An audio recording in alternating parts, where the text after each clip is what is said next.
왕정시대에 절대 권력을 가진 임금님이 어느 한 마을을 방문한다면 온 동네 사람들이 들뜨고 아마 지대한 관심을 갖게 되지 않겠습니까? 더더구나 그 마을에 임금님 어떠한 메시지를 주기 위해서 온다면, 그리고 와서 메시지를 주고 갔다면 그 메시지는 그들에게 너무나도 큰 가치가 있고 중요한 것이 될 것입니다. 그렇다면 지구상의 수많은 나라들과 민족 중에서 어느 소수 민족에게 만왕의 왕이신 하나님이 찾아오셨다면 어떻겠습니까? 그것도 찾아오실 뿐만 아니라 특별한 메시지를 주고 가셨다면 그 메시지의 중요성과 그 가치가 얼마나 대단하겠습니까? 이것은 가상의 얘기가 아니라 실제로 하나님께서 이스라엘 백성들과 언약을 맺으려고 BC 1500년 전, 예수님 오시기 전 1500년 전에 여호와 하나님께서 친히 시내 산에 강림하신 역사적 사건입니다. 이스라엘 민족에게 실제로 찾아오셔서 주신 메시지는 너무나도 중요한데 그 내용이 출애굽기 20장 20절에 기록되어 있습니다.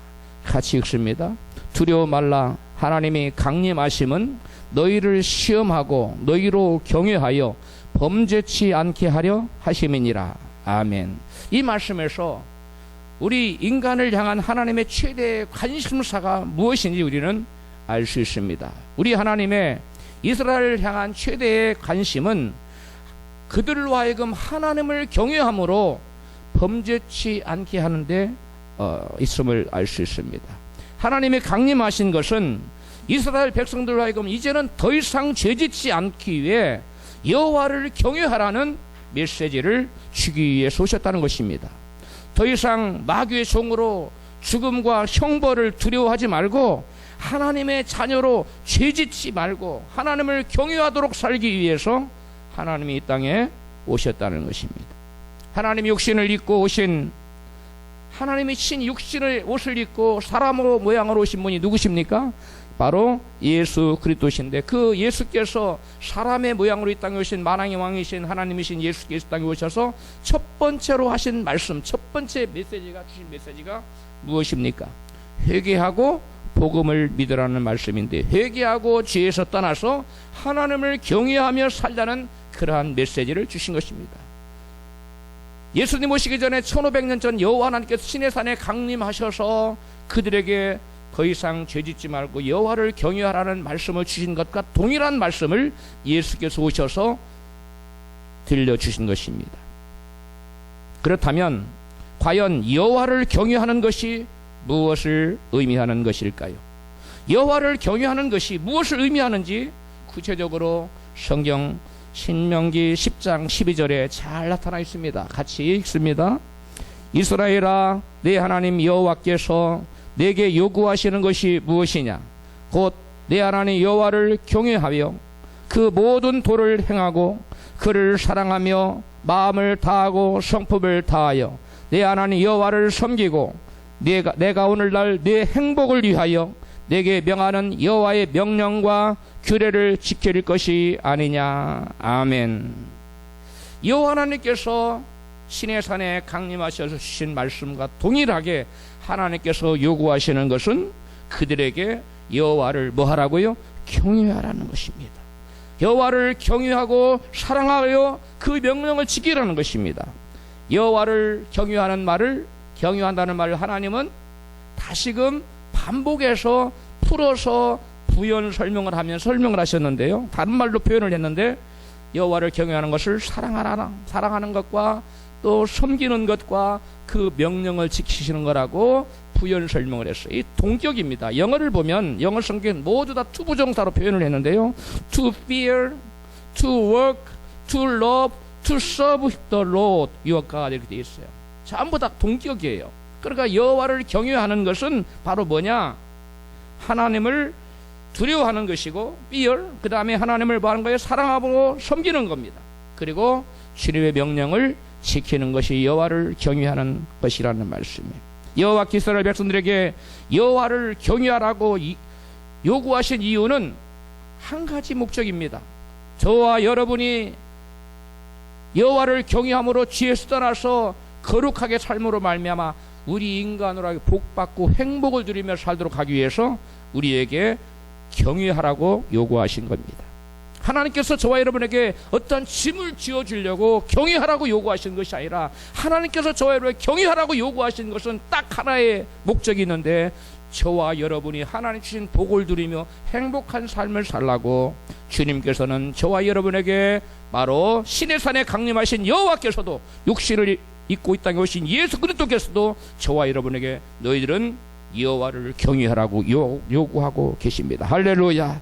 신명기 10장 12절에 그것을 말씀해요. 시작. 여호와를 경외하여 그 모든 도를 행하고 그를 사랑하여 마음과 성품을 다하여 내 하나님 여호와를 섬기고 내가 오늘날 내 행복을 위하여 같이 합시다. 내 행복을 위하여 할렐루야 내게 명하는 여호와의 명령과 규례를 지킬 것이 아니냐. 여호와를 경외하여 그를 섬기고 그를 사랑하고 그 명령과 규례를 지키는 것은 무엇을 위하여? 내 행복을 위하여. 너 자신의 행복을 위하여. 네가 진짜로 복받고 살기를 원하거든 너희들은 죄에서 떠나고 여호와를 경외하는 삶을 살라고 하나님께서 저와 여러분에게 시내산에서도 그리고 이 전전전전에 저 팔레스타인에 나타나신 하나님 예수께서도 친히 이같이 우리에게 요구하고 계시는 것입니다. 그리고 신명기 5장 29절과 6장 24절에서는 영원한 복을 받아서 항상 복을 누리도록 하기 위해서 우리에게 여호와를 경외하라고 명령하십니다. 같이 신명기 5장 29절 다만 그들이 항상 이 같은 마음을 품어 나를 경외하며 나의 모든 명령을 지켜서 그들과 그 자손이 영원히 복받기를 원하노라. 아멘. 여호와를 경외하여 그들 자신과 그 자손들이 대대에 영원히 뭐 받기를 원하신다고요? 복 받기를 원하셔서 저와 여러분에게 너희는 여호와를 경외하라고 요구하고 계시는 것입니다. 나아가서 신명기 6장 24절에서 여호와께서 우리에게 이 모든 규례를 지키라 명하셨으니 이는 우리로 우리 하나님 여호와를 경외하여 항상 복을 누리게 하기 위하심이며 그랬어. 우리들로 하여금 여호와를 경외해서 그 경외함을 인하여 그것 때문에 항상 무엇을 누리라고? 복을 누리라고 우리에게 여호와를 경외할 것을 요구하고 계신다는 것입니다. 시편 112편 1절에 같이 읽습니다. 할렐루야. 여호와를 경외하며 그 명령을 크게 즐거워하는 자는 복이 있도다. 그 후손이 땅에서 강성하며 정직자의 후대가 복이 있으리로다. 부여와 재물이 그 집에 있으며 그 유의가 영원히 있으리로다. 아멘. 누구에게 복이 임하느냐? 여호와를 경외하는 자에게 있습니다. 임합니다. 누구에게 그 자손들이 땅에서 잘되고 번성하고 강성합니까? 바로 후대가 잘되는 일, 후손들이 잘되는 일, 여호와를 경외하는 자의 후손들이 잘된다고 말씀하고 있습니다. 누구에게 재물과 부유함이 그 집에 넘쳐나느냐? 여호와를 경외하는 자에게 있다고 주님은 말씀하고 계십니다. 그러므로 저와 여러분은 여호와를 경외하는 자가 되십시다. 할렐루야. 하나님께서 이스라엘 백성들에게 찾아오셔서 여호와를 경외하라고 하신 이유는 한마디로 그들의 무엇을 위하여? 행복을 위하여 복을 누림으로 행복한 삶을 살도록 하기 위하여 하나님께서는 여호와를 경외하라고 요구하고 계시는 것입니다. 그래서 우리 하나님은 당신의 백성들이 복을 받아 누리게 하시려고 여호와 경외하기를 배우라고 말씀하세요. 여호와를 그냥 경외하게 되는 것이 아닙니다. 우리 인간은 죄중에 태어났어요. 죄성이 있어요. 그래서 가만히 두면 여호와를 경외하는 삶이 아니라 여호와를 모독하는 삶을, 죄짓는 삶을 살 수밖에 없기 때문에 너희들은 거기서 떠나고 이제 여호와를 경외하는 삶을 배우라고 말씀합니다. 우리 좌우에 계신 분에게 여호와를 경외하기를 배웁시다. 할렐루야. 신명기 4장 10절에 같이 읽습니다. 여호와께서 내게 이르시기를 내가 그들에게 내 말을 들려서 그들로 세상에 사는 날 동안 나 경외하기를, 나 여호와를 경외하기를 배우게 하며 그 자녀에게 가르치게 하려 하노라. 여호와 경외하기를 너희들도 배우고 너희들 배운 다음에 자녀들에게 가르쳐라. 그래야 그들에게 복이 임하고 그들에게 행복한 삶을 살 수 있다. 많은 사람들이 돈을 많이 벌면 행복해질 줄 압니다. 또 성공하면 행복해질 줄 압니다. 그러나 그것은 우리에게 행복을 주는 요소가 아니에요. 우리가 아무것도 가진 것이 없어도 여호와를 경외하는 자리에 가 있으면 저와 여러분이 행복하게 될 줄로 믿습니다. 우리에게 임하는, 우리가 소원하는 모든 것들이 다 이루어질 줄로 믿습니다. 우리 인간의 생사화복을 주장하시는 분은 하나님이십니다. 그러므로 저와 여러분은 여호와를 경외하는 도를 배워야 될 줄로 믿습니다. 신명기 31장 12절도 그와 같이 말씀합니다. 같이 읽습니다. 곧 백성의 남녀와 유치와 내 성 안에 유구하는 타국인을 모으고 그들로 듣고 배우고 내 하나님 여호와를 경외하며 그 이 율법의 모든 말씀을 지켜 행하게 하고 13절 그들의 자녀로 듣고 내 하나님 여호와를 경외하기를 배우게 할지니라. 할렐루야. 여호와 경외하기를 뭐하게 하라고요? 배우게 하라는. 여호와 경외하기를 배워서 율법의 모든 말씀을 지켜 행하라는 거예요. 여호와 경외하기를 배우지 않는 사람은 말씀을 지키고 싶지만 지켜지지가 않습니다. 그러나 여호와를 경외하는 마음이 가득한 사람은 말씀을 능히 지킬 수 있는 능력이 우리에게 임하는 줄로 믿습니다. 근데 하나님은 저와 여러분의 복을 위하여, 저와 여러분의 행복을 위하여 여호와 경외하기를 배우라고 여러 군데서 말씀하고 계십니다. 제가 두 구절만 소개했지만 성경에 굉장히 많아요. 그렇다면 우리는 여호와 경외하기를 배워야 되는데 누구에게 배워야 될까요? 누가 온전히 여호와 경외하기를 마스터한 사람일까요? 그것을 마스터한 사람은 바로 창세기 22장 오늘 본문에 나타난 아브라함입니다. 같이 창세기 22장 12절입니다. 시작. 사자가 가라사대 그 아이에게 네 손을 대지 말라. 아무 일도 그에게 하지 말라. 내가 내 아들 내 독자라도 내게 아끼지 아니하였으니 내가 이제야 내가 하나님을 경외하는 줄을 아노라. 할렐루야. 네가 하나님을 뭐 하는 줄을 아노라? 경외하는 줄을 아노라. 아브라함은 하나님께서 직접 인정하는 네가 바로 나를 경외하는 자로구나 하고 인정받은 유일한 사람이에요. 아, 욥 있지 않습니까? 욥은 하나님 그냥 3인칭으로 서술했지 욥아 네가 나를 경외하는 거 이렇게 말하지 않았어요. 직접 대놓고 아브라함아 네가 나를 경외하는구나 이렇게 말을 들은 사람은 아브라함 하나의 성경이에요. 욥은 3인칭으로 그가 여호와를 경외하는 자였다고 그냥 서술했어요. 그래서 대놓고 장군 네가 나를 경외하는구나 이렇게 말하는 것은 하나밖에 없다는 거예요. 할렐루야. 그러므로 저와 여러분은 아브라함으로부터 여호와를 경외하는 법을 배울 수가 있는 것입니다. 하나님이 인정하는 여호와를 경외하는 자로부터 아브라함으로부터 우리 이 시간 여호와를 경외하는 법을 배워나갑시다. 할렐루야. 아브라함이 하나님으로부터 직접 여호와를 경외하는 자라고 인정받도록 한 요인은 그 무엇이었을까요? 가장 먼저 아브라함처럼 여호와를 경외하는 자만이 전적으로 순종하는 참된 믿음을 가지고 있습니다. 아브라함은 하나님이 왜 아브라함 보고 너는 나를 경외한다고 말했냐면 전적으로 하나님 말씀에 뭐 했어요? 순종했어요. 자기 생각이 없습니다. 자기 의지가 없습니다. 오로지 하나님 생각만 있습니다. 하나님 의지만 있습니다. 하나님 뜻만 있습니다. 내 뜻은 없습니다. 하나님의 뜻을 온전히 받들어 섬기는, 자기를 온전히 부인하는 전적인 순종, 그것이 있었기에 하나님은 아브라함 보고 너는 나를 경외하는 자로구나. 네가 나를 경외하는 것을 내가 알겠다 하고 하나님이 친히 인정을 해주는 사람입니다. 아브라함 믿음이 하나님 인정하시는 참된 믿음에는 증거가 무엇입니까? 아브라함의 믿음이 참된 믿음이라는 증거는 바로 하나님의 말씀에 대한 절대적인 순종인데요. 본문 창세기 22장 2절부터 같이 읽습니다. 내 사랑하는 독자 이삭을 데리고 모리아 땅으로 가서 내가 내게 지시하는 한 산 거기서 그를 번제로 드리라. 9절 하나님은 그에게 지시하신 곳에 이른지라. 이 아브라함이 그곳에 단을 쌓고 나무를 버려놓고 그 아들 이삭을 결박하여 그 단 나무 위에 놓고 손을 내밀어 칼로 잡고 그 아들을 잡으려 하더니 가라사대 사자가 가라사대 12절 그 아이에게 내 손을 대지 말라. 아무 일도 그에게 하지 말라. 내가 내 아들 내 독자라도 내게 아끼지 아니하였으니 내가 이제야 내가 하나님을 경외하는 줄을 아노라. 아멘.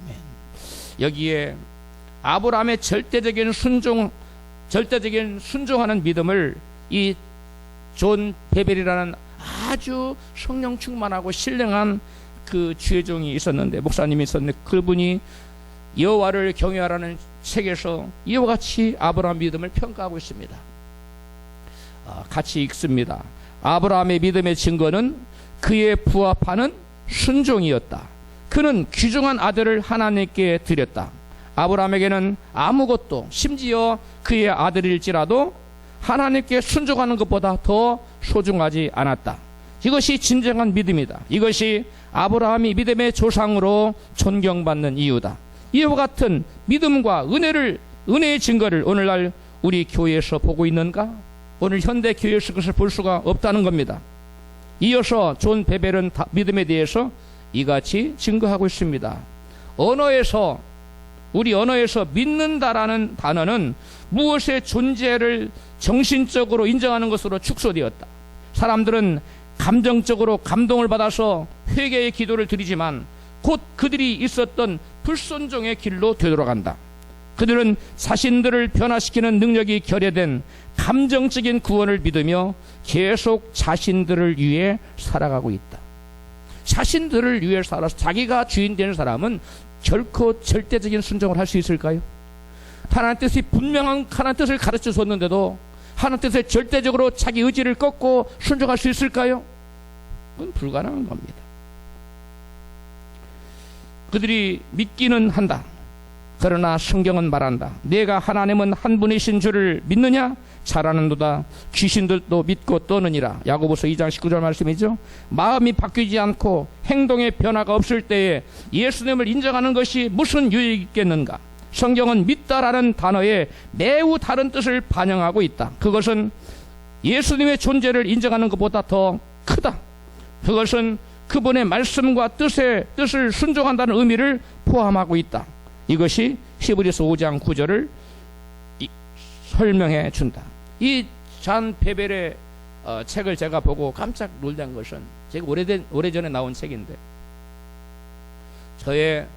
제가 여러분한테 설교하고 가르치는 것과 100% 일치하는 말을 이 시대의 목사님답지 않게 선지자적인 설교를 하고 있다는 거예요. 존 베벨 목사님은 히브리서 5장 9절 말씀을 인용하여 순종을 통해서 구원받는 것이므로 믿음은 곧 순종이라고 논증을 하고 있습니다. 히브리서 5장 9절을 쉬운 성경으로 읽어드립니다. 같이 읽습니다. 예수님은 우리의 완전한 대제사장이 되시고 그에게 순종하는 모든 자에게 영원한 구원을 주십니다. 누구에게 구원을 준다고요? 순종합니다. 전적인 순종을 말하는 거예요. 마음에 들면 순종하고 마음에 안 들면 순종 안 하는 그런 어중뜨기 순종이 아니라 전적인 헌신과 순종을 하는 사람에게 구원을 주신다는 거예요. 믿으시면 아멘 하시겠습니다. 구원 얻는 참된 믿음이란 이 잔 베벨이 이 얘기한 것 말고 9절뿐만 아니라 제가 여러분한테 항상 얘기하는 것이 요한복음 3장 16절과 36절, 그리고 히브리서 3장 18절과 19절에서도 믿음은 곧 순종이라고 우리에게 증거해주고 있어요. 요한복음 3장 16절에서 봅니다. 시작. 이는 저를 믿는 자마다 멸망치 않고 영생을 얻게 하려 하심이니라.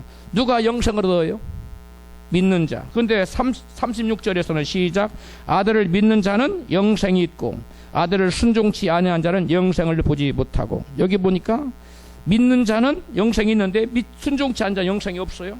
그러면 믿는 자는 곧 뭐하는 자예요? 순종하는 자예요. 믿지 않은 자는 순종치 아니하는 자예요. 그러므로 믿음은 곧 뭡니까? 순종입니다. 뿐만 아니라 히브리서 3장 18절 19절에서도 믿음은 곧 순종임을 이와 같이 증거하고 있습니다. 같이 읽습니다. 또 하나님이 누구에게 맹세하사 그의 안식에 들어오지 못하리라 하셨느냐 곧 순종치 아니하던 자에게가 아니냐. 19절 이로 보건대 저희가 믿지 아니함으로 능히 그 안식에 들어가지 못한 것이라. 자, 18절에서는 누가 안식에 들어가지 못했어요? 순종하지 아니하던 자. 19절에서 누가 들어가지 못했어요? 믿지 아니한 자. 그러므로 믿음은 곧 무엇입니까? 순종입니다. 그러므로 순종 없는 믿음, 머릿속의 믿음, 지식적인 믿음, 믿음이 아니에요. 그거는 누구도 갖고 있다고 그래요? 귀신들도 갖고서 그 믿음 가지고 화난 두려워 떨어. 귀신이 어떤 면에서는 잘못 믿는 사람보다 훨씬 믿음이 좋은 거예요. 잘못 믿는 사람은 떨지 않잖아요. 근데 귀신은 떨기까지는 해가질 않아서 그렇지. 우리가 진정한 믿음이 무엇인지 우리는 아브라함을 통해서 배워야 될 줄 믿습니다. 순종이 없는 믿음은 껍데기 믿음이에요. 죽정이 믿음입니다. 가짜 믿음입니다. 그건 심판받아요. 그러므로 저와 여러분은 하나님이 인정하시는 아브라함이 네가 나를 경외하는구나, 그 말은 바로 네가 나를 믿고 있구나, 참되게 나를 믿고 있구나, 네가 전적으로 나를 순종하고 있구나, 그 말이에요. 그런 아브라함 같은 전적으로 순종하는 참된 믿음을 소유하기를 주의 이름으로 축원합니다. 성경은 경외하는 자들이, 아브라함이 그 전적으로 하나님을 경외해서 하나님을 순종했는데 그 믿음이 참된 구원 얻는 믿음이라고. 그래서 하나님은 그 아브라함을 여호와를 뭐하는 자라고? 경외하는 자라고 인정해 주신 것입니다. 성경은 경외하는 자들이 구원받아 생명을 얻게 된다고 이같이 증거하고 있습니다. 잠언 14장 27절 시작. 여호와를 경외하는 것은 생명의 샘이라 사망의 그늘에서 벗어나게 하느니라. 여호와를 경외하여야 사망이, 그래서 죄와 사망에서 벗어날 수 있다는 거예요. 생명의 샘이에요. 잠언 19장 23절 시작. 여호와를 경외하는 것은 사람으로 생명에 이르게 하는 것이라. 아멘. 그래, 여호와를 경외하지 않는 사람은 여러분 생명문에 도달하지 못해요. 생명샘에 도달하지 못해요. 많은 사람들이 순정 없는 믿음으로 생명을 얻었다고 착각하고 있어요. 여호와를 경외하는 믿음이 아닌 그러한 전적 순종이 없는 믿음은 하나님께 인정하는 참된 구원 없는 믿음이 아니라는 것을 알아야 됩니다. 사도 바울은 여호와를 경외하지 않고는 구원받을 수 없다고, 구원이 있을 수 없다, 이같이 증거합니다. 빌립보서 2장 12절 시작. 그러므로 나의 사랑하는 자들아, 항상 복종하여 두렵고 떨림으로 너희 구원을 이루라. 아멘. 뭘로 이루라고요? 두려움으로. 이 두렵다는 말이 포보스인데 이게 경외하다는 말이에요. 하나님을 경외함으로 구원을 이루라는 거예요. 성경에 두려움이라는 단어와 경외한 단어가 나왔는데 거의 대부분 포보스라는 단어를 쓰고 있어요. 같은 단어예요. 하나님은 구원과 여호와를 경외하는 것은 뗄래야 뗄 수 없는 필수 불가결한 완전히 결탁된 그러한 관계에 있다고 증거하고 있어요. 에레미야 32장 39절입니다. 시작. 내가 그들에게 한 마음과 한 돌을 주어 자기들과 자기 후손의 복을 위하여 항상 나를 경외하게 하고 내가 그들에게 복을 주기 위하여 그들을 떠나지 아니하리 하는 영영한 언약을 그들에게 세우고 나를 경외함을 그들의 마음에 두어 나를 떠나지 않게 하고. 아멘. 하나님께서 이 말씀을 보면 우리들에게 복 주시기 위하여 하나님께서 우리에게 하나님을 경외하도록 하신다는 거예요. 그래서 경외하는 마음을 가진 사람은 여호와를 떠난다, 안 떠난다? 안 떠난다고 돼 있어요. 나를 경외함을 그들의 마음에 두어서 나를 떠나지 않게 하고. 그러니까 교회 다니다가 하나님 믿다가 하나 떠나버린 사람은 하나님 경외하기를 배운 사람입니까? 안 배운 사람입니까? 못 배운 사람이죠. 오늘 적지 않은 사람들이 권사 또 장로가 되어서 교회를 열심히 다니고 섬기다가도 하나님 떠나는 것을 적지 않게 볼 수가 있습니다. 그 이유는 그들의 마음속에 기독교 교리를 믿는 믿음은 있었을지 모르지만 하나님께 대한 뭐가 없었기 때문에 그래요? 경외심이 그 마음속에 없었기 때문에 그렇다는 거예요. 오늘 말씀에 보니까 에레미야 32장 말씀 보니까 하나님을 경외하는 자는 결코 하나님을 떠나지 않습니다. 하나님을 떠난다는 것은 하나님을 경외하는 사람들에게는 상상할 수 없는 일이에요. 이로 보건대 여호와를 경외하는 것은 참으로 구원 얻는 참 믿음의 본질적인 속성 중에 하나인 것입니다. 그러므로 하나님을 경외하는 것은 하나님을 참되게 믿는 것입니다. 하나님을 참되게 믿는다는 것은 곧 그분에게 전적으로 순종하는 것입니다. 하나님을 경외하는 사람은 그 하나님을 경유하는 것을 하나님이 참된 믿음이라고 하나 인정해 주는데, 그 참된 믿음은 바로 뭐냐? 하나님 전적으로 순종하는, 하나님은 전적으로 순종하는데 곧 하나님, 그것은 어디서 비롯됐느냐? 여호와를 경유하는 데서 비롯돼. 여호와를 온전히 경유하지 않고는 전적으로 하나님 말씀에 순종할 수 있다 없다? 없다는 것입니다. 두 번째로 아브라함처럼 여호와를 경유하는 자만이 하나님의 시험을 통과할 수 있습니다. 믿음의 시험을 하나님 반드시 합니다. 이 세상을 살아가면서도 시험 치러보지 않은 사람은 아마 거의 없을 겁니다. 만약 시험을 치르는 일이 어렵고 힘들다고 해서 그것을 피한다면 그 사람은 끝내 사회적인 뭐가 되겠어요? 낙오자가 될 게 뻔하지 않습니까? 그런데 시험은 세상 시험만 있는 게 아니에요. 영적인 시험도 있어요.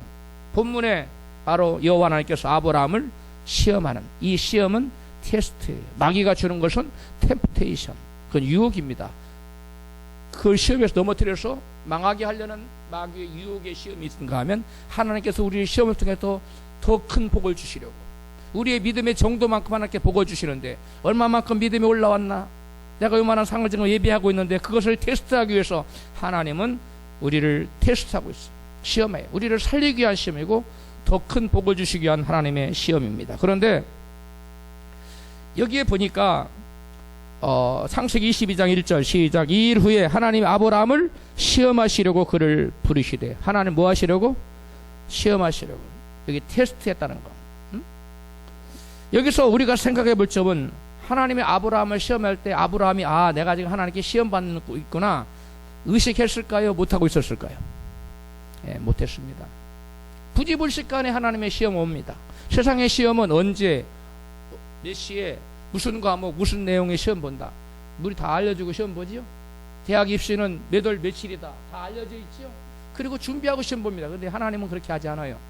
언제 시험 본다는 게 없어요. 그냥 부지불식간에 하나님이 각 사람에게 이 모양 저 모양으로 테스트를 하십니다. 왜? 그의 믿음의 분량만큼 하나님 복을 주시기 위해서 복을 준비해 놓고, 상급을 준비해 놓고, 내가 이 복을 주고 싶은데 제가 지금 믿음이 안 자라 하나님이 답답해 하세요. 그래서 믿음은 그래서 때때로 크고 작은 시험을 했어요. 큰 복을 예비해 놨으면 큰 시험을 주고, 작은 복을 예비해 놓으면 작은 시험을 합니다. 그러므로 저와 여러분은 항상 깨어 있어서 경외하는 마음을 항상 갖추고 있어서 아브라함처럼 하나님 말씀에 전적으로 순종하여 우리가 하나님의 시험에 통과하는 저와 여러분 되시기를 축복합니다. 우리 옆에 계신 분에게 항상 언제 올지 모르는 주님 시험에 꼭 합격하십시오.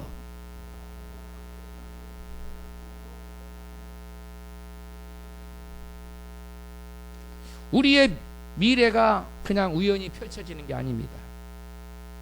우리의 미래는 오늘의 현재의 나의 모습은 과거의 하나님의 시험에 우리가 합격 불합격의 결과, 이 모습이에요. 우리의 미래의 모습은 오늘 우리에게 주어지는 시험에 우리가 얼마만큼 통과했냐에 따라서 우리의 미래의 모습이 펼쳐지는 거예요. 우리의 존재의 모습은 우리의 믿음의 모습입니다. 그러므로 저와 여러분이 보다 큰 하나님의 예비하신 복을 누리려면 하나님의 시험에 항상 합격하면 돼요. 할렐루야. 항상은 아닐지라도 거의 대부분의 시험에 합격한 사람들은 큰 복을 받아 누립니다. 그런데 많은 사람들이 시험 봤다 하면 떨어지네. 그러니까 하나님이 복을 주고 싶어도 줄 수가 없는 거예요. 저와 여러분이 정말 아브라함 같은 복을 받기 원한다면, 성경에 아브라함의 창대한 복의 사람으로 기술되어 있어요. 수많은 노비들이 있고 수많은 가축이 있고, 자기서 길리운 병사만 해도 317명이고 우양과 소가 막 넘쳐나고, 그런 그 다음에 엄청난 재산을 갖고 있었던 아브라함인데, 아브라함이 왜 그럼? 아브라함이 믿음으로 살았기 때문에, 다른 말로 하나님을 뭐하며? 경외하며 살았기 때문에요. 하나님을 경외하며 사십시오. 하나님을 경외하는 사람은 시험에 항상 합격해요. 하나님 시험에 떨어지는 거면 경외함이 사라졌을 때, 하나님을 향한 경외심이 떨어진 사람은 시험 백발백중 떨어집니다. 보는 시험마다 떨어져요. 하나님을 경외하시기를 바랍니다. 여러분이 잘 아시다시피 100세가 된 아브라함은 아들을 낳을 수 없는 상황에서 하나님의 은혜로 기적적으로 아들 이삭을 낳았습니다. 아브라함에게 그 무엇이 그 아들 이삭보다 더 소중하고 가치 있고 사랑스럽겠습니까? 그런데 하나님이 그 소중한, 눈에도 넣어도 아깝지 않을 그 독자 이삭을 하나님이 뭐하라고요? 하나님께 번제로 드리라고 요구하고 계십니다. 본문 창세기 22장 1절입니다. 시작. 그 일 후에 하나님이 아브라함을 시험하시려고 그를 부르시되 아브라함아 하시니 그가 하루되 내가 여기 있나이다. 2절. 여호와께서 가라사대 때 네 아들 네 사랑하는 독자 이삭을 데리고 모리아 산으로 가서 거기서 그를 번제로 드리라. 아멘. 하나님은 아브라함에게 그의 목숨보다도 더 소중한, 더 귀한 것, 즉 그의 마음을 요구하고 계시는 것입니다. 선택의 기로에 서 있는 아브라함은 조금의 망설임의 모습이 보입니까? 전혀 보이지 않습니다. 본문 창세기 22장 3절. 아브라함이 아침에 일찍이 일어나 그것을 좀 미적미적거리고 뭐 오후 밥 먹고 나서 뭐 저녁 먹고 이게 아니고 일찍 일어나서 그 말씀을 실행하기 위해서 움직였다는 거예요. 조금의 망설임 보이지 않습니다. 그는 그의 아내 사라와도 의논하지 않았습니다. 아내 사라와 의논하면 그래요 내 자식 갖다 바치세요 그러겠어요? 그러니까 그런 의논을 자체를 하지 않은 겁니다. 아브라함도 사람인데 어찌 자기 자식을 번제로 드리는 이 일에 여러분 순종할 수 있었을까요? 전적인 순종을 할 수 있었을까요? 이유는 딱 한 가지입니다. 그의 마음속에 무엇으로 가득 차 있었기 때문에 경외심으로 가득 차 있기 때문에. 여호와를 경외하는 마음으로 가득 찬 사람은 그 어떠한 하나님의 어려운 명령이 떨어진다 하더라도 전적인 순종만 있을 뿐인 줄로 믿습니다. 그에게는 이삭보다 더 소중한 것이 딱 한 가지 있었는데 그것은 바로 하나님을 경외하고 그 명령을 지키는 것이었습니다. 그는 이삭의 아버지이기 이전에 하나님을 경외하는 자였던 것입니다. 하나님은 아브라함에게 3일간의 생각할 수 있는 기회를 주셨습니다. 걸어가는 길이 며칠 길이었어요? 사흘길. 언제든지 마음 바뀌면 돌아가라는 것. 만일 그에게 하나님에 대한 철저한 경외심이 조금이라도 흔들림이 있었다면 그의 믿음은 그 3일 내에 그의 믿음의 본색은 3일 내에 드러나게 되어 있는 것입니다. 그러면 어떻게 해야 아브라함처럼 절대적인 순종을 할 수 있을까요? 창세기 22장 11절 시작. 여호와의 사자가 그를 불러 가라사대 아브라함아 아브라함아 하시는지라. 아브라함이 가로되 내가 여기 있나이다 하매 사자가 가라사대 그 아이에게 네 손을 대지 말라. 아무 일도 그에게 하지 말라. 내가 내 아들 내 독자라도 내게 아끼지 아니하였으니 내가 이제야 내가 하나님을 경외하는 줄을 아노라. 아멘. 이 말씀에서 드러나듯이 아브라함의 순종의 뿌리는 바로 하나님을 경외하는 마음이 있었어요. 하나님을 경외하는 마음이 있었기 때문에 그는 조금도 주저함이 없었어요. 하나님 그 마음 보시고 바로 너의 그 경외함이 내 말에 순종하게 되었구나. 내가 너의 그 절대적인 순종을 보니까 네가 나를 순종하는 것을, 나를 경외하는 것을 내가 알겠다고 말하고 있습니다. 시험에 합격하려면 시험 기간에만 열심히 공부하면 되는 것이 아니라 평소에 열심히 실력을 닦아둬야 됩니다. 마찬가지로 하나님의 시험 역시 평소에 하나님을 얼마나 경외하며 자기를 부인하며 살아왔느냐에 따라서 당락이 좌우되는 것입니다. 욥도 아브라함처럼 시험 받는 그 순간만 하나님을 경외한 것이 아니라 시험 받기 전에 이미 하나님을 경외하는 자였다고 하나님은 말씀하고 있어요. 성경은 말씀하고 있어요. 시험 받기 이전에 욥은 동방의 의인이요 여호와를 경외하는 자였더라고 이미 돼 있어요. 그러니까 그 엄청난 시련이 와도, 시험이 와도 마귀가 유혹하죠. 템프테이션 하죠. 욥을 무너뜨리기 위해서. 그때 하나님은 욥의 믿음을 테스트하고 있어요. 여러분에게 시험이 올 때 하나님은 여러분을 테스트하는 시간입니다. 따로 오는 게 아니에요. 마귀는 우리에게 시험을 가져다 주는, 템프테이션을 가져다 줘요. 망하게 하려고. 하나님은 그걸 지켜보고 있습니다. 하나님이 그때 어떻게 반응하는 걸 보고 그 시험을 통과하는 자에게 복을 주시는 줄로 믿습니다. 마귀의 시험에 넘어가지 않고 승리할 수 있는 유일한 비결은 딱 한 가지입니다. 여호와를 경외하는 믿음입니다. 할렐루야. 여호와를 경외하는 믿음이 있는 사람은 어떠한 유혹이 와도 흔들리지 않고 단호하게 자기의 목숨보다도 귀한 이삭을 내놓은 아브라함처럼 우리도 하나님 앞에 우리의 경외심을 보일 수 있는 기회가 되는 것입니다. 그래서 우리는 우리의 현재의 신앙, 나의 신앙의 모습이 중요합니다. 매 순간순간이 중요한 거예요. 순간 점점 이어져서 선이 되지 않습니까? 선이 이어져서 그림이 되지 않습니까? 그런 것처럼 우리 인생의 신앙의 모습, 우리 인생의 신앙의 그 아름다운 그림을 그리려면 점점 하나하나의 우리의 순간순간의 결단들이 내일부터 잘하지 뭐. 내가 내일부터 기도할게요 하나님. 내일 안 해. 하나님 이제 모레부터 잘할게요. 다음 달부터 잘할게요. 이 해 벌써 절반 지나간 내년부터 잘할게요. 죽음 임박했어요. 여러분 인생이 그렇습니다. 오늘이 중요한 겁니다. 할렐루야. 신앙은 현재예요. 신앙은 미래가 아닙니다. 과거도 아니에요. 왕년에 내가 이렇게 기도 많이 했는데, 왕년에 내가 금식 이렇게 많이 했는데, 그거 중요하지 않아요. 왕년에 내가 부족했을 때라도 지금 이 시간 깨어서 기도하는 여러분 되시기를 주님으로 축원합니다. 지금 여호와를 경외하고 주님을 간절히 찾는 여러분 되기를 주님으로 축원합니다. 어느 날 갑자기 성적이 오르지 않듯이 신앙도 어느 날 갑자기 여호와를 경외하는 전적인 순종하는 믿음으로 여러분 성장하지 않아요. 그런 법은 없어요. 인수분해도 못하는 애가 미적분을 풀 수 있겠습니까? 그건 불가능한 겁니다. 국어단을 못하는 애가 인수분해 할 수 있겠어요? 못하는 겁니다. 단계가 있습니다. 믿음도 장성하는 분량, 그리스도의 형상을 이루기까지의 신앙이 하루아침에 되는 것이 아니라 날마다 나를 쳐서 복종시키고 조금씩 한 개다 우리 믿음이 올라갈 때 하나님 원하시는 경유하는 자라는 소리를 듣는 그 자리에 올라갈 수가 있는 거예요. 내가 너는 보니까 거룩한 자구나, 너는 나의 신부구나 하는 인정을 받는 그날에 오기까지 우리는 매일 나를 쳐서 복종시키고 좀 몸이 으쓱으쓱하고 교회 나가기 싫고 환경이 어려워도 그것을 극복하고 오직 여호와를 경외하는 마음으로 나가는 저와 여러분 되십시다. 그래야만 우리는 하나님의 마지막 시험, 우리 평상시의 시험에서 좀 떨어질 수도 괜찮아요.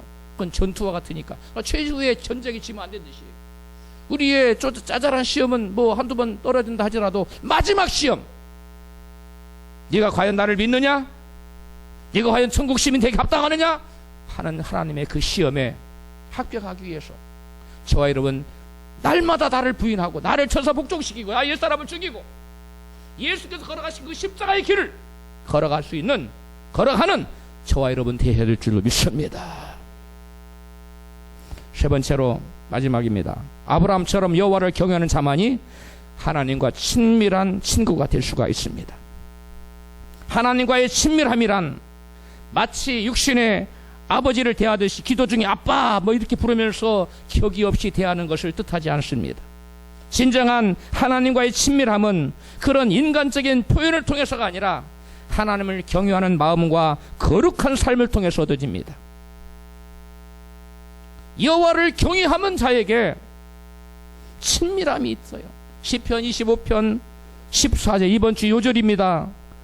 같이 읽습니다. 여호와의 친밀함이 경외하는 자에게 있으며 그 언약을 저희에게 보이시리로다. 누구에게 친밀함이 있다고요? 여호와의 경외함이 누구에게 있다고요? 여호와를 경외하는 자에게 친밀함이 있어요. 하나님과 친밀한 자가 되어 보시기를 바랍니다. 이 얼마나 중요한지 몰라요. 시편 145편 18절 시작. 여호와께서는 자기에게 간구하는 모든 자 곧 진실하게 간구하는 모든 자에게 가까이 하시는도다. 친근히 하신다. 가까이 하소. 19절 저는 자기를 경외하는 자의 소원을 이루시며 또 저희 부르짖음을 들으사 구원하시리로다. 친근한 자에게, 누가 하나님께 친근한 자가 될 수 있느냐? 하나님께 간구하는 자, 하나님께 진실로 간절히 구하는 자, 그런 자에게 하나님을 가까이 하신다는 거예요. 근데 하나님을 간절히 찾지 않아. 기분 좋으면 찾고, 기분 안 좋으면 안 찾고, 형편되면 찾고, 형편 안 되면 안 찾고, 간절함이 없어요. 뜨거움이 없어요. 하나님 그런 사람 가까이 한다고 말씀하잖아요. 간절히 찾는 자, 진실로 간절히 찾는 자, 그 자와 하나님과 함께 하십니다. 하나님은 진실로 간절히 찾으시길 바랍니다. 하나님께서는 그런 자에게 하나님과 여호와와의 친밀함을 주시겠다는 거예요. 그런 자에게 그 경외에서 하나님 친밀한 자에게 하나님께서 소원을 이루어주시고 부르짖음에 귀를 기울여 응답을 주신다는 거예요. 구원해 준다는 거예요. 신명기 4장 7절에 우리 하나님 여호와께서 우리가 그에게 기도할 때마다 우리에게 가까이 하심과 같이 그 신의 가까이 함을 얻은 나라가 어디 있느냐? 뭐 할 때마다 하나님께서 가까이 하신다고요? 기도할 때마다. 기도하십시오. 기도는 그분과 시간을 같이 나누는 겁니다. 함께하는 시간이 기도하는 겁니다. 유창한 기도를 안 해도 돼요. 못해도 괜찮습니다. 청산유수 같은 기도를 하나님 원하시는 게 아니에요. 기도 못해요? 아버지 하고 하세요. 주여 하고 하세요. 1시간 동안, 2시간 동안. 어느 유명한 교수님이, 신학 교수님이 학생들에게 너무 은혜를 끼치는 거예요. 그 가끔 강의를 들으면 너무 학생 의뢰가 됐어요. 그래서 학생들이 야 우리 저분한테 좀 배우자. 어떻게 우리도 저 교수님처럼 우리가 은혜가 넘치는 사람이 될 수 있을까 배우자. 그래서 조를 짰어요. 24시간을 그분을 감시하기로, 추적하기로, 어떻게 사는지, 얼마나 기도를 하고 얼마나 성경을 보는지 추적을 했어요. 근데 집에 가서 밥을 먹고 나서 성경을 읽더니 그분이 오랫동안 기도를 하는데 무슨 소리를 하는가 봤더니 이런 기도를 하고 있었어요. 하나님은 하늘에 계시고 저는 땅에 있습니다. 하나님은 하늘에 계시고 저는 땅에. 밤새도 그 기도만 하더라는 거예요. 아니 그거 누가 몰라요. 하나님 하늘에 계시고 우리가 땅에 있는 거. 하나님은 어린아이처럼 엄마 여러분 부모된 분들 이뻐요 안 이뻐요? 너의 엄마를 불러 싸대기 때리는 엄마가 있어요? 없잖아요. 얼마나 귀엽습니까 그 아이가. 마찬가지로 우리 하나님이 기도를 좀 못해도 하나님 이름을 주여 주여 하늘에 계시고 저는 땅에 있다고 계속 얘기하나 얼마나 기뻐하시나요. 그래서 그 교수님에게 넘쳐난 은혜를 주셨다는 거 아니에요. 기도라는 것이 저런 청산유수 같은 물이 흐르듯한 낭낭한 목소리로 기도하는 것이 하나님께 기뻐하시는 기도가 아니라 심플하고 간단한데 그에게 마음을 드리는 거예요. 그분께 시간을 드리는 거예요. 내가 여호와를 앙망하고 있다는 그 절절한 마음을 드리는 거예요. 하나님 하늘에 계시고 저는 땅에 있습니다 라고 반복해서. 여러분 우리가 기도할 때마다 하나님 우리와 함께 하신다고 하시는 사실을 기억하시기를 바랍니다. 하나님을 간절히 찾고 기도하는 자에게 하나님은 함께 하셔서 그와 친밀하고 가까워하고 아주 친한 사이가 된다는 거예요. 친한 사이는 비밀을 나누잖아요. 성경에 보면 하나님과 친밀했던 주의 종들에게 하나님 비밀을 나눴어요. 깊은 비밀을 나눴어요. 성경을 보면 하나님과 각별히 친밀했던 사람들은 모두 하나님을 경외했던 사람들이었던 것을 알 수 있습니다. 욥은 고난당할 때 자신의 과거를 회상하며 다음과 같이 고백합니다. 욥기 29장 3절입니다. 시작. 그때는 그의 등불이 내 머리에 빛이었고 내가 그 광명에 힘입어 흑암 중에 행하였었느니라. 4절. 나의 원기 왕성하던 날과 같이 지내었으면 그때는 나의 우정이 내 하나님의 우정이 내 장막 위에 있었으며. 하나님 뭐가 있었다고요? 우정, 친밀함이 있었다는 거예요. 이와 같이 욥에게 하나님의 등불과 광명 여듭을 밝혀주었고 그의 장막 위에 하나님 우정이 깃들어 있었어요. 그런데 성경은 그러한 욥을 가리켜 뭐라고 그러냐. 욥기 1장 1절에 하나님을 경외하고 악에서 떠난 자들. 욥이 이와 같이 하나님의 우정이 그 장막에 머물러 있었던 것은 욥이 뭐하는 자였기 때문에 하나님을 경외하고 악에서 떠난 자였기 때문에 하나님이 욥과 친밀했어요. 어둠 중에 빛을 비춰주고 광명을 비춰주고 그 장막에는 하나님 우정이 있었다는 거예요. 하나님을 경외하고 사랑하고 친근히 하십시오. 하나님을 가까이 하고 그분께 나가 부르짖어 기도하고 기도하십시오. 그분과 많은 시간을 함께 할애를 하십시오. 성경은 아브라함에 대해서 하나님 벗이라고 증거하고 있을 뿐만 아니라 하나님이 하시고자 하는 일들을 숨기지 않았다고 증거하고 있어요. 창세기 18장 17절입니다. 시작. 나의 하려는 것을 아브라함에게 숨기겠느냐? 그런데 아브라함도 본문의 증거처럼 진정 하나님을 뭐하는 자였더라? 경외하는 자였다고 증거하고 있어요. 아브라함에게 이와 같이 하나님 하고자 하는 일을 다 낱낱이 하나님께 다 미리 갖춰줬다는 거예요. 이와 같이 친밀했다는 거예요. 왜 그랬어요? 아브라함이 뭐하는 자였기 때문에, 여호와를 경외하는 자였기 때문에 하나님의 친밀함이 있어서 속속들이 내밀한 것까지 미래에 되어질까 다 보여줬다는 거 아닙니까? 얼마나 하나님과의 친밀함이 없으면 주의 음성 한 번도 듣지 못하고 여기저기 쫓아다니면서 하나님이 내게 뭐라고 원하세요?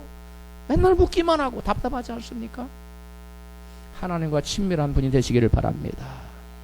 하나님과 친밀함을 사모하세요. 하나님 우리에게 알려주고 싶어 하세요. 우리와 대화를 나누고 싶어 하세요. 우리와 교제하기를 원하십니다. 그런데 TV 앞에서 시간 보내는 건 너무나 쉬운데 하나님 나오는 건 왜 이렇게 어렵습니까? 성경은 모세에 대해서 출애굽기 33장 11절에 사람이 그 친구와 이야기함 같이 여호와께서는 모세와 대면하여 말씀하시며라고 증거하고 있어요. 친구하고 얘기한 것처럼 하나님이 모세와 하나님 친했다는 거예요. 그리고 대면에서 이렇게 맞대고 얼굴을 마주대고 얘기한 것처럼 얘기했다는 거예요. 모세가 하나님과 친밀했어요.